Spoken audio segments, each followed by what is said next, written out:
മാധ്യമപ്രവർത്തകൻ PM നാരായണൻ കൂടി telephone line ചെയ്യുന്നുണ്ട്. ശ്രീ PM നാരായണൻ, ഇപ്പോൾ നമ്മൾ കണ്ടുകൊണ്ടിരിക്കുകയാണ് ഇന്ത്യയുടെ നീക്കങ്ങൾ. അത് എത്രത്തോളമാണ് പാകിസ്ഥാൻ ഇതിനെയൊക്കെ ഭയപ്പെടുന്നത് എന്നുള്ള കാര്യങ്ങളൊക്കെ നമ്മൾ കണ്ടുകൊണ്ടിരിക്കുന്നുണ്ട്. ഒരു വിദേശകാര്യ ലേഖകൻ എന്ന രീതിയിൽ കൂടി ഞാൻ ചോദിക്കുകയാണ്, എന്താണ് ഇനിയുള്ള മണിക്കൂറുകൾ ഇന്ത്യയെ സംബന്ധിച്ച് അല്ലെങ്കിൽ പാകിസ്ഥാനെ സംബന്ധിച്ച് അവരുടെ ഒരു നിലനിൽപ്പ് അത് ഏത് തരത്തിലാകാനുള്ളൊരു സാധ്യതയാണ് കാണുന്നത്? പാകിസ്ഥാന്റെ പടിഞ്ഞാറൻ പ്രദേശങ്ങളിൽ ഇത്രയും വോളറ്റൈൽ ആയിട്ടുള്ളൊരു കാര്യം നമുക്ക് ഇതിനു മുമ്പ് കണ്ടിട്ടില്ല. നമുക്ക് പലർക്കും അറിയാത്തൊരു കാര്യമാണത്. കാരണം ബലൂചിസ്ഥാൻ, ഖൈബർ പഖ്തൂൺഖ്വ അങ്ങനെ പറഞ്ഞൊരു മേഖലയുണ്ട്. അതായത് നോർത്ത് വെസ്റ്റേൺ ഫ്രണ്ടിയർ പ്രോവിൻസ് എന്ന് പറയുന്നത് വളരെ വോളറ്റൈൽ ആയിട്ടുള്ള സിറ്റുവേഷനാണ് അവിടെ നിലനിൽക്കുന്നത്. ഈ ഇന്ത്യ പാകിസ്ഥാൻ സംഘർഷം തുടങ്ങുന്നതിന് മുമ്പ് തന്നെ അവിടെ KBK ബലൂച്ച് ലിബറേഷൻ ആർമി ഒരു ട്രെയിൻ തട്ടിക്കൊണ്ടുപോവുകയും നിരവധി പാകിസ്ഥാനി പട്ടാളക്കാരെ വധിക്കുകയും ചെയ്തിട്ടുള്ളത് നമ്മളെല്ലാം വാർത്തയിൽ വായിച്ചതാണ്. അതിന്റെ തുടർച്ചയാണ് ഇന്നലെ ഒരു പാകിസ്ഥാൻ ആർമിക്ക് നേരെ ഉണ്ടായിട്ടുള്ള അറ്റാക്കിൽ ഏകദേശം 12ഓളം പാകിസ്ഥാൻ ഭടന്മാർ കൊല്ലപ്പെട്ടിട്ടുണ്ട് എന്നാണ് അവരുടെ കേന്ദ്രങ്ങളിൽ നിന്നുള്ള റിപ്പോർട്ട്. ഇത് മാത്രമല്ല, ഈ തെഹ്രീക്കെ താലിബാൻ പാകിസ്ഥാൻ ആർമിക്കെതിരെ വലിയ രീതിയിലുള്ള പടയൊരുക്കം നടത്തുന്നുണ്ടെന്നുള്ള വിവരങ്ങൾ നമുക്ക് ലഭിക്കുന്നുണ്ട്. ഈ തെഹ്രീക്കെ താലിബാൻ പാകിസ്ഥാൻ എന്നത് ഈ അഫ്ഗാനിസ്ഥാനിൽ നിന്നും വിട്ടുപോകുന്ന താലിബാന്റെ തന്നെ ഒരു വിഭാഗമാണ്.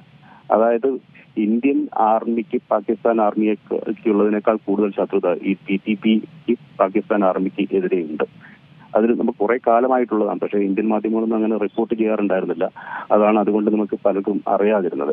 ഇപ്പം ഈ പറഞ്ഞ പോലെ ഈ രണ്ട് മേഖലയിൽ നിന്നും പാകിസ്ഥാനിൽ നിന്നും, അതായത് ഇന്നിപ്പം ഈ ബലൂച്ചി മേഖലയിലും വലിയ സംഘർഷങ്ങൾ നടക്കുന്നുണ്ട്. അത് മാത്രമല്ല, ഇപ്പൊ ചില റിപ്പോർട്ടുകൾ വരുന്നത് ഈ ലാഹോർ എയർപോർട്ടിന് പുറത്ത്, മിലിറ്ററി എയർപോർട്ടിന് പുറത്ത് ചില സ്ഫോടനങ്ങൾ ഉണ്ടായി എന്നുള്ള വാർത്തകൾ വരുന്നുണ്ട്.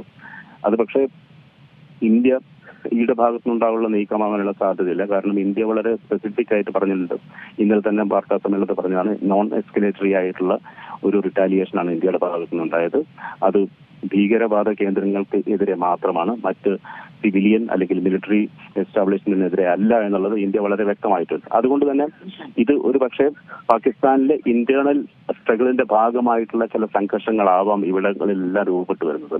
ഇത് മാത്രമല്ല, ഈ പാകിസ്ഥാനിനകത്ത് ഇക്കണോമിക് സ്ട്രഗിൾ ഒരു ഭാഗത്ത് നടക്കുന്നത് മാത്രമല്ല, ഈ ഇമ്രാൻഖാൻ ജയിലിലടച്ചതിന് ശേഷം ഒട്ടനവധി ഇമ്രാൻ അനുകൂലികളായിട്ടുള്ള ആളുകൾ വലിയ പ്രക്ഷോഭങ്ങൾ നടത്തുന്നുണ്ട്. ഇപ്പോഴും നടത്തുന്നുണ്ട്. കഴിഞ്ഞ വർഷമൊക്കെ അറിയാം, ആർമിക്കെതിരെ കഴിഞ്ഞ വർഷം മെയ് മാസം 9-ാം തീയതി നടന്നത് വലിയ പ്രക്ഷോഭങ്ങൾ നടന്നിട്ടുണ്ടായിരുന്നു. ഇങ്ങനെ നോക്കുകയാണെങ്കിൽ ഇന്റേണൽ പൊളിറ്റിക്സ് പാകിസ്ഥാനെ സംബന്ധിച്ചിടത്തോളം വളരെ സംഘർഷഭരിതമായ ഒരു കാലത്തൂടെയാണ് പാകിസ്ഥാൻ കടന്നു പോകുന്നത്. അതിനൊപ്പമാണ് ഇപ്പോൾ ഈ ഈസ്റ്റേൺ ഫ്രണ്ടിലും ഒരു അറ്റാക്ക് ഇന്ത്യയുടെ ഭാഗത്തുനിന്നുണ്ടായത്. പക്ഷെ ഇന്ത്യയുടെ അറ്റാക്ക് എന്ന് പറയാൻ പറ്റില്ല, ഒരു പ്രതിരോധം എന്നാണ് നമ്മൾ അതിനെ വിശേഷിപ്പിക്കേണ്ടത്. കാരണം വളരെ സ്പെസിഫിക് ആണ്, പ്രൊപ്പോർഷനേറ്റ് ആയിട്ട്, റെസ്പോൺസിബിൾ ആയിട്ട്, നോൺ എസ്കലേറ്ററി, ഇതിൽ കൂടുതൽ ഒന്നും ചെയ്യാൻ ഞങ്ങൾ ആഗ്രഹിക്കുന്നില്ല എന്ന പ്രസ്താവനയോട് കൂടിയാണ് 9 ഭീകരവാദ ഫാക്ടറികളെ ഇന്ത്യ ഇപ്പോൾ തകർത്ത് എറിഞ്ഞത്. പക്ഷെ പാകിസ്ഥാന്റെ ഭാഗത്തു നിന്നും വൻതോതിലുള്ള തിരിച്ചടി ഉണ്ടാവുകയാണെങ്കിൽ അതിന് ഇന്ത്യ പ്രതികരിക്കേണ്ടതായിട്ട് വരും. ഇതാണ് ഇപ്പോൾ ഇന്ത്യയുടെ നിലപാട്. ശരി, വളരെ നന്ദി ശ്രീ PM നാരായണൻ പ്രതികരിച്ചതിന്. ഏറ്റവും പുതിയ വാർത്തകളും വിശേഷങ്ങളും വിരൽ തുമ്പിലറിയാൻ Zee മലയാളം ന്യൂസ് എല്ലാ ഡിജിറ്റൽ പ്ലാറ്റ്ഫോമുകളിലും ലഭ്യം.